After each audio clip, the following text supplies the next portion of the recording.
ReWilding Astrology for the week of October 21st. It is amazing to be here with you all. We have another intense week. It's another deep diving week, especially in the middle of the week. Yeah, I know. Underworld, we have the sun moving into Scorpio. We have Pluto opposing the moon on Wednesday. Sun square to Pluto on Tuesday. It's intense. It's going to be intense. Shadow work's going to be really good. Underworld journeys is going to be really good. Hiding under a rock or under your blankets in your bed and not getting out could be really good too. Okay, we'll talk about that a little bit more. But I want to just give you this overall view of things. So we're about to dive deep into the depths. Monday is this interesting thing going on with the mind where Saturn, who is good for the mind, is in a good aspect with the mind, Mercury. So it's powerful, it's helpful, it's beneficial. However, we have the moon square to Neptune. Yeah, that's going to bring in a fog. So it's almost going to be like the mind's going to have clarity, the Saturn piece, but then there's going to be a little bit of mental fog. Have clarity and a little bit of mental fog. So just know you're going to be dealing with a little bit of that on Monday. Lean into, here's the sneaky tip for Monday, lean into the disciplinarian. That's Saturn, Father Time, Lord of Karma, like disciplinarian. Feel into Mr. Miyagi, if you know who Mr. Miyagi was from The Karate Kid, or Gandalf, right? Like wise wizard, wise elder, like on the mountain with his staff. So if you're looking for clarity on Monday or which direction to take, stay away from foggy illusion, delusional Neptune, and lean into Saturn. It's going to be good for taking action because we're going to be called to take action this week. I know, in the midst of this like deep transformation that we're about to hit, in the midst of like some foggy Neptune, there's more foggy Neptune stuff coming this week. And Uranus, like the Great Awakener, is coming with Mars. This is a big week for Mars. If I had to pick one archetypal energy that was the loudest this week, I would pick Mars. I would very much pick Mars. Mars is the warrior, god of war. He's very fiery. He's very passionate. He's a masculine aspect of self. And he's like a bull at a gate. He just wants to go. He wants to make things happen. He wants to take action. Now, the interesting thing about Mars and what we want to be very careful of this week is who is he taking action from? Who's he taking orders from? Where is he taking action from? Who's the director of that warrior force? Is he just acting out of reactive mode? Or is he taking action from a deeper, wise place? Remember that Saturn piece, that Gandalf piece that I just kind of mentioned? That's a good place for our warrior to be taking action from. If you do a lot of soul work or a lot of heart work, like deep heart truths, deep soul work, those are places to tap into to then get this warrior behind. It's like, what is my soul fighting for? What is my heart fighting for? And if we can align our warrior, our action-oriented part of self to that, we're going to break through some stuff.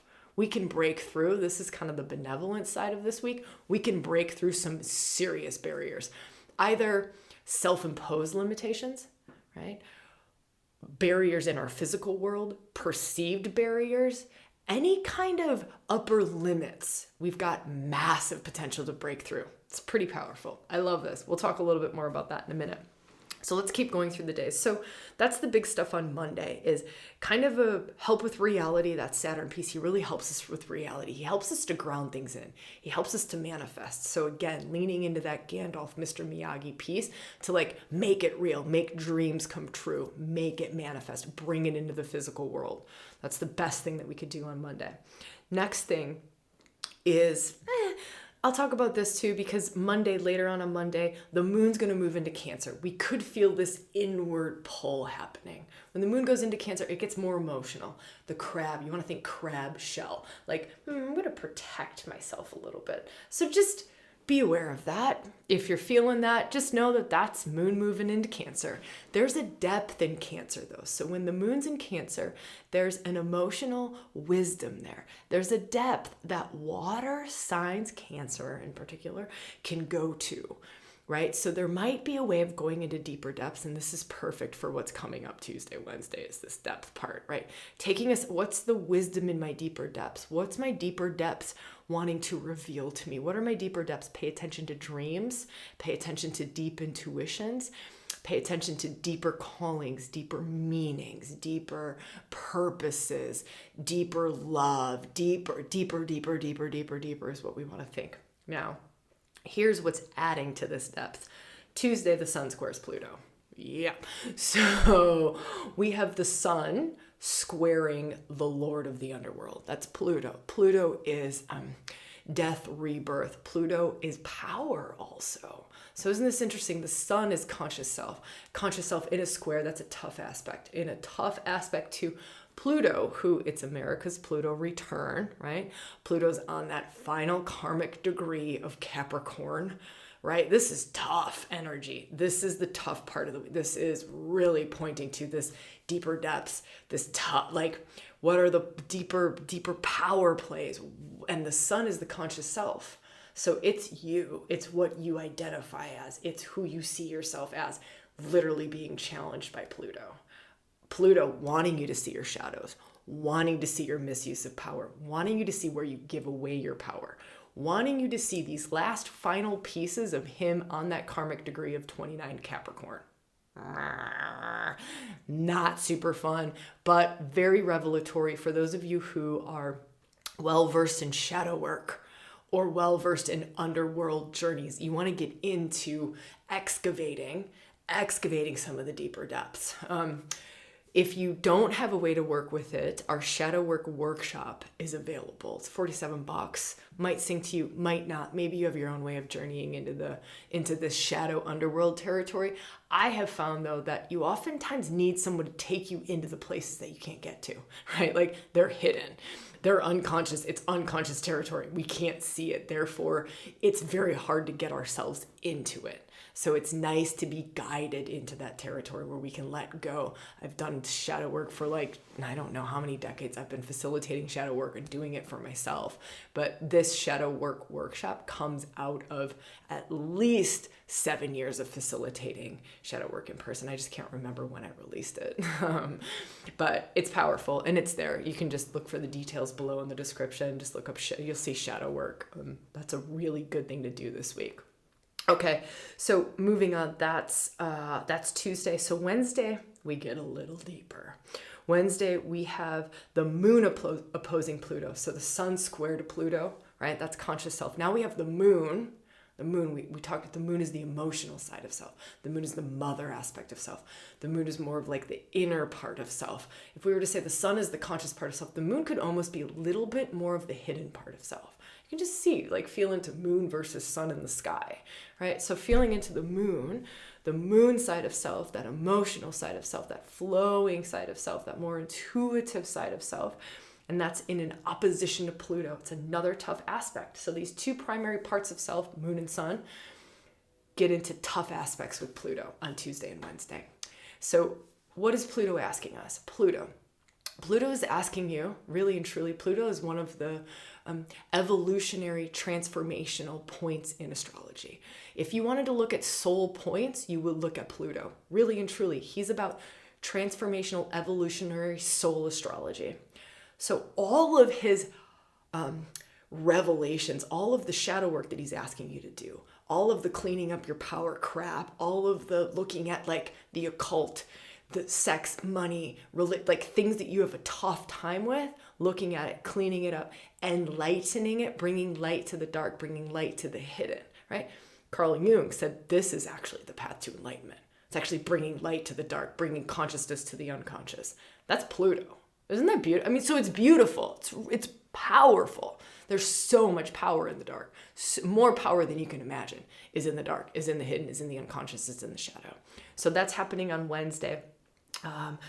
Moon is also conjunct Mars. Remember I said Mars is the big player? If I had to pick two big players, I would say it's Pluto and Mars. Pluto is like the grind of death for rebirth, the grind of transformation, the grind of shadow work. It's just always going on. He's slow moving, right? Where Mars is action, quick, in your face. I want you to see this now. We can identify and see Mars in ourselves and in our world much more easily. Pluto's a lot tougher to get into. Again, that shadow work workshop. will help you to get into that Pluto territory if you want a way to journey into it. And of course, if it sings to you, amazing. And if not, I super respect that, but it's just an offering. Okay, so then let's talk about the sun moves into Scorpio on Wednesday. That's deeper depths. It's deeper depths. Some of us will feel that shift.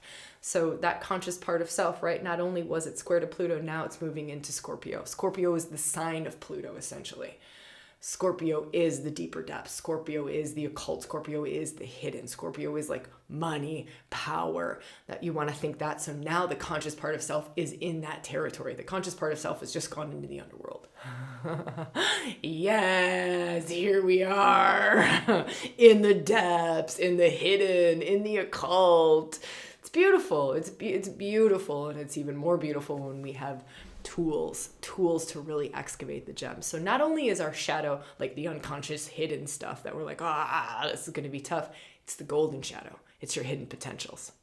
So this Tuesday, Wednesday is also pointing at your hidden potentials, your golden shadow. What is in you that is not yet reclaimed, that is not yet revealed, that is not yet being expressed out through you? What gifts are residing dormant within you? That's a powerful thing to work with on Tuesday, Wednesday. Okay. Let's move on. Thursday, this is where it starts to feel like we want to take action, right? This is Mars. This is Mars pushing this want to take action, want to take action, want to take action.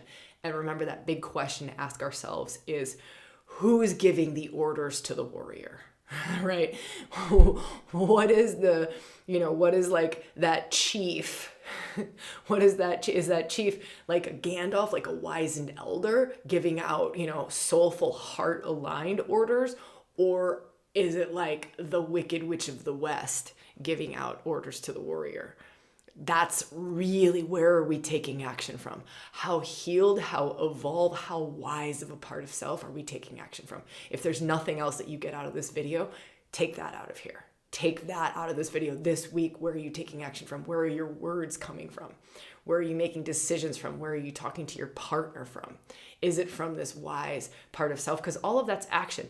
Words are action, right? Making decisions is an action. All of these, it's action, action-oriented, action-oriented, action-oriented, out in the world. How are you acting out in the world, right? Where is it coming from? Crazy powerful to be super, super conscious of that this week.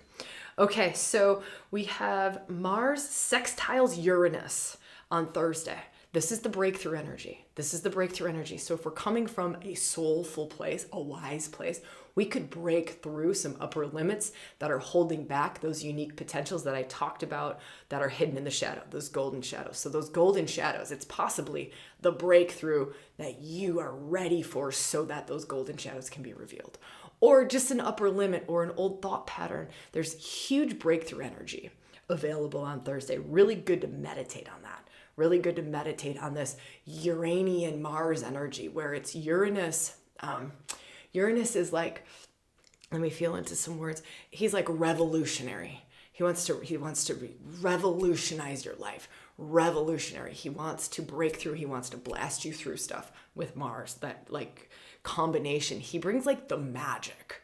Uranus brings the magic. He's Kundalini awakener. Isn't that great? He brings magic, like lightning bolt, like grabs the electricity from everywhere in an energetic way and can blast you through things that Mars normally wouldn't be able to blast through. So it's a cool combination. Meditate with those two energies and then break through anything in your life that you're feeling is an upper limit. That would be a really powerful practice for Thursday. Really feel into all your limits. Like, get real about your life. Go, okay, I have a limit on my relationship. I feel like I have a limit with money. I feel like I have a limit.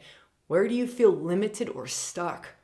And then grab those two energies, just like I talked about, like replay that, listen to that, grab that lightning bolt of energy, get the warrior, right? Bring it from like the wisest place of self and then aim that energy, just do a visualization with it, right? Or you could do an embodied, like deep, powerful, bring the consciousness and the love force. I teach that practice all the time.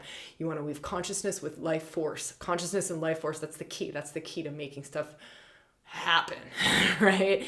And you want to blast through. Okay, that's a powerful practice. So let's keep moving on. That's Thursday.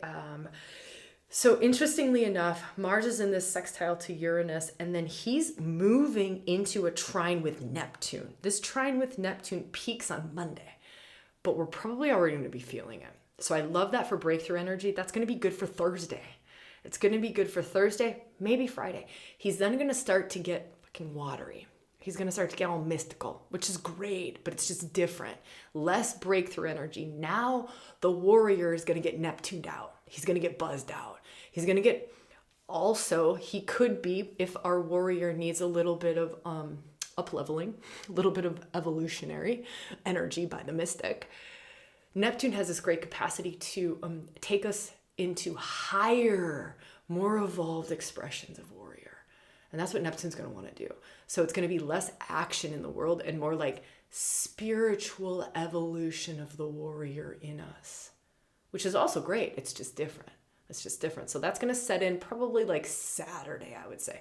Thursday, Friday, you can lean into the Uranus, Mars. Then I would say Saturday, Sunday, Monday, it's going to kind of shift over, but they're still going to both be active. Isn't that interesting? Like Mars is just getting like blasted. The warrior in us is getting blasted. You could do a lot of meditations with the warrior and you just stand in like warrior pose and just feel my warrior up leveling, my warrior, right? What is my warrior aligned to? My warrior realigning to my deeper truths. My warrior realigning to my soul purpose. My warrior becoming more courageous. My warrior, right? This is the up leveling then. My warrior becoming more heart aligned. My warrior being stronger. My warrior, all of those things can be really powerful. And get the body involved. Mars is super body based. Like Mars is going to want to sprint up hills and shit. He's going to want to like do kickboxing and, you know, be in like legit warrior pose. That's Mars. Get the body involved if you want to work in an embodied way with Mars. All right. So that's Mars. Here's what I really like. And this is an interesting one that I might have to look at the chart for is this piece around, I think this is Friday. Remember I was talking about Pluto? Here's what I like. I want to bring in some more of these mystical aspects. I want to bring in Hygeia. Like I mentioned, Hygeia, Kundalini, goddess of miraculous healing. So glorious. Also Vesta. Vesta's like the priestess. Vesta's the priestess asteroid. So if you were to feel into like being a channel for light, a channel for grace in the world, being able to focus your light and your grace on something. Yeah. Pretty powerful, right? That's Vesta. That's what she awakens in us, or an aspect that she awakens in us. She awakens much more, but that's an aspect. So she comes into, what is the date that I'm looking at here on this one? Anyways, I think I've got down here on Friday, Vesta trines Pluto. I like this. I really like this.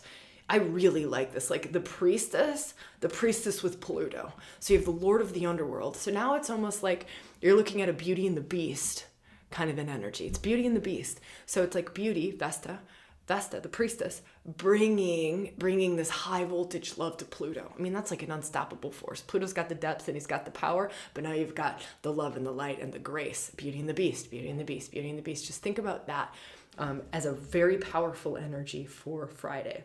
This can also help to support breaking through things that are unseen. Breaking through unhealed things. This is where the healing stuff starts to come into place. This can be a very powerful healing aspect because Pluto's deep transformation. What is a lot of healing? It's just alchemy. It's just transformation from one form into another. Fear to love, right?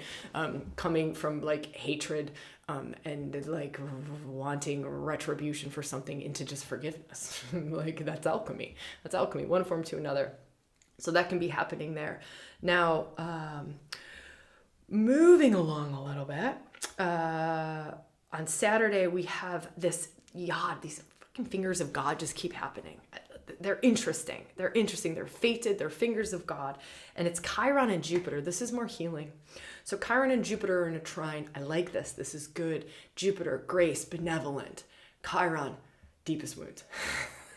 Medicine man, shaman, wounded healer in us. Being graced by Chiron. Or being graced by Jupiter. Jupiter being asked to go deeper depths, being asked to bring his grace into deeper depths, into deeper wounding, Chiron. So we can really feel into some deep healing. Chiron also brings us into a state of self-acceptance. So this would be a great day for practices along the lines of self-love, self-acceptance, expanding into that. Seeing the gifts in our deepest wounds, seeing the gifts in the hard stuff, the gifts in the challenges, like really underneath our deepest wounds lie our greatest gifts. You can kind of feel into that as a doorway into this thread around Chiron. So I like that. Now here's the yod. They're both pointing at Mercury. That's the outlet point of this. It's so interesting, isn't it? Mercury is the mind. It's also communication. So we might be talking things to heal things. We might be talking grace. We might be sharing that for others to help them heal. But it's like the outlet point is communication, talking, and the mind from this grace bomb Jupiter and Chiron. Love it. It's beautiful. Don't know how it's going to show up in your life, but if we open the door to it or we bring our consciousness, where focus goes, energy flows. So if you were to focus on that on Friday, your energy will flow there more. I like that one. All right, let's move on. So let's see. This is one we're starting to get into Monday now, and I don't want to dive ahead there, but we have a Thor's hammer coming up on Monday. I'll talk about that in the next astrology video. We've got Venus square Saturn, Moon T square Saturn, Venus, Mars. What the? Is it Mars or is it the Moon? Anyways, we'll talk about that next week. I started to make notes and I'm like, I'm getting into Monday now. Stop, Sabrina. All right, here's the other piece that I wanted to talk about with Hygeia, Juno, Pluto, and Mars. All right, this is big stuff. And this is going to be like a while. So it's going to start over this weekend. Hygeia, Kundalini, goddess of miraculous healing and awakening. Powerful energy to work with. Powerful energy to work with. You want to think feminine, mystical, spiritual energy in the form of the serpent rising up and being able to gift anything, awaken anything, move anything. And the way that she heals is just really quickly, and it's very gentle. Like Chiron healing is like deep, intense. It's oftentimes like hard, challenging to heal. Hygeia is more like poof. She's opposing Juno, goddess of marriage and long-term commitment. That's the relationship piece. So any long-term relationships, Hygeia opposition. Hygeia, potentially, you could feel into this, meditate on this, is bringing some of that miraculous healing into marriage, into long-term relationships, into long-term commitments. That's Juno. That's Juno, goddess of long-term commitments and marriage, is opposing Hygeia. Now, ready? Hygeia is squaring Mars.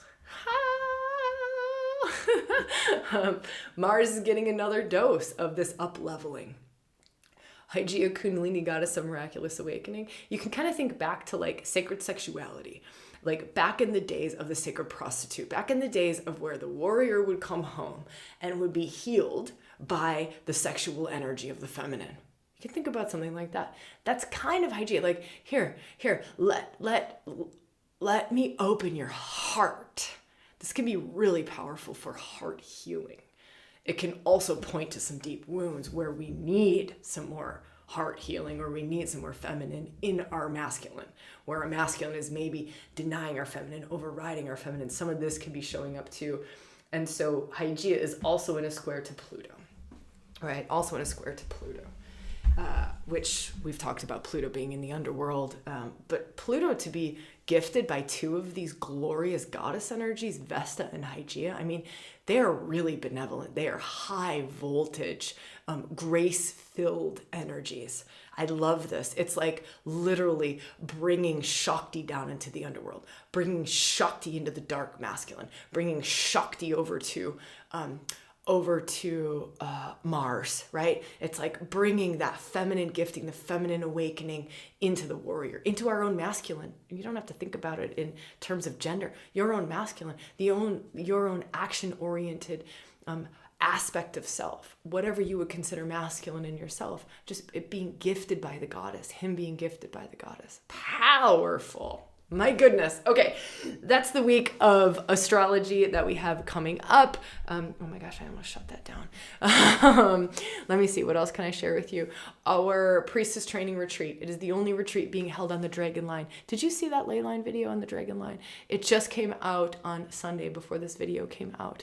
If you haven't seen it and you're interested at all in ley lines or where I live, because I live on this gosh darn thing. It's beautiful. It has gifted me in many ways.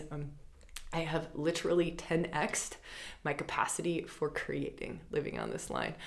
My relationship changed, my financial situations changed, everything changed in this ley line. It was a little bit of a mofo when I first moved here though. Anyways, I don't need to talk about that here. If you're at all interested in that conversation, click the next video or find the link below and you can go dive into that next. And there's a retreat happening on this ley line.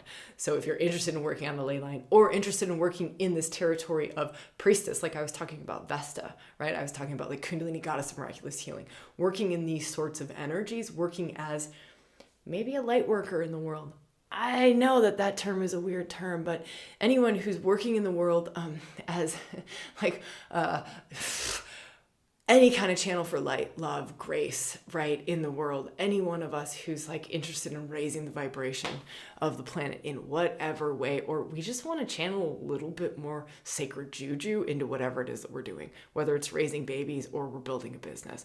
If we want to channel a little more sacred juju, this is a good retreat, especially on this dragon ley line. It's the only one that we're doing in 2025. It's my only teacher training that's happening in 2025. It's also the only in-person event here in California on the dragon ley line. All right, those details are below, all over the place. I love you. Have an amazing week. I just send you, what do I send you? I send you a lot of grace and goodness for the depths. Like, may the depths reveal some of that golden shadow in you. May the depths reveal some of that potential that's just residing in you, some of that unique genius that's just waiting to come out. All right. Huge love to you. Thank you so much for being here.